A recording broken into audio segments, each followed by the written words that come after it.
My family kicked me out when I turned 18. No warning, no discussion, just my stuff packed in boxes on the front lawn.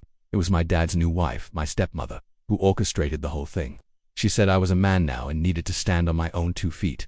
My dad just stood there looking at the ground. I was devastated, but I wasn't about to give them the satisfaction of seeing me break. I grabbed my boxes, crashed on a friend's couch, and started working 2 jobs, saving every penny. Years went by. I worked my way up from bussing tables to managing a restaurant. I was frugal, I invested wisely, and eventually, I had enough for a down payment on a small house. It wasn't much, but it was mine. I renovated it myself, learning from YouTube videos and a lot of trial and error. It was my sanctuary, the place I built when I had nothing. I was proud of it. I hadn't spoken to my family in all that time. They never called, never checked in. For all they knew, I could have been living on the street. Then, about 10 years after they kicked me out, my phone rang. It was an unknown number, but I answered it anyway. It was my stepmother. Her voice was sickly sweet, asking how I'd been, acting like no time had passed. I was cautious, but I kept it civil. She prattled on about my younger half-brother who was now in his early 20s. He'd just gotten married, and they were looking for a place to live. That's when she dropped the bombshell. She'd heard from a distant cousin that I had a house. "It's just wonderful, darling," she gushed. "We were thinking, since you're all alone in that big house, it would be perfect for your brother and his new wife to start their family. It's a 3-bedroom, right?"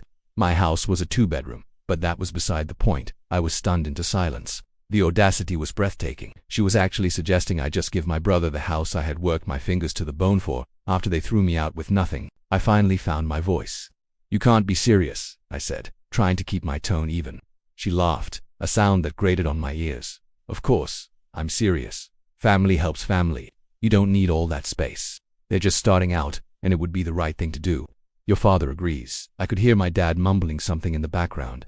The same spineless man who watched me get thrown out was now co-signing this insanity. "No," I said, my voice firm. "Absolutely not.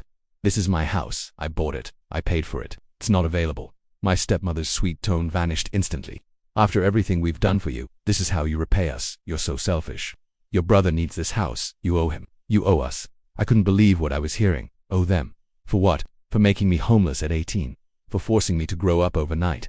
I started laughing, a bitter, incredulous laugh. "Oh, you've got to be kidding me. You threw me out. You abandoned me. The only thing I owe you is a big, fat nothing." The line went silent for a moment, and then the screaming started. She called me every name in the book. Ungrateful, selfish, a terrible son, a horrible brother. She threatened to tell the whole family what a monster I was. I let her rant, just holding the phone away from my ear. When she finally paused for breath, I said calmly, "Are you done?" "Because I am.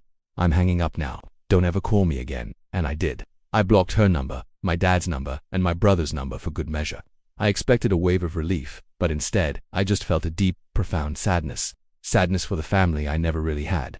Sadness for the boy who had to build his own life from scratch. But then, the texts started.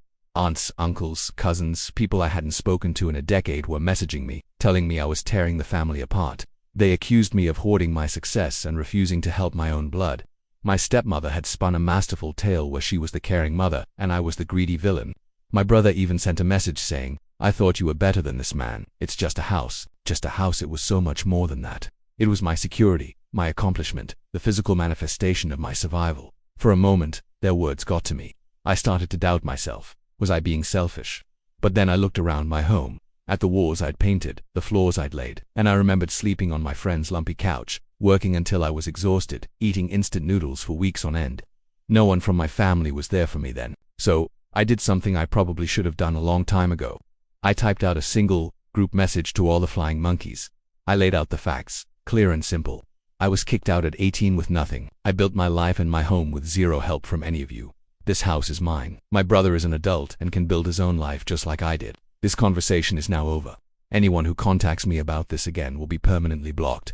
The silence that followed was deafening, and it was glorious. A few cousins messaged me privately to apologize, saying they didn't know the full story. But the main branch of the family, my father, stepmother, and brother, went completely silent. I sold that house a year later, not because of them, but because I was ready for an upgrade. I bought a beautiful 4-bedroom house in a different city. A fresh start. And you know what? My new address is a piece of information my old family will never have. Sometimes, the best way to deal with a toxic family is to remove yourself from the equation entirely. My only regret is that I didn't do it sooner.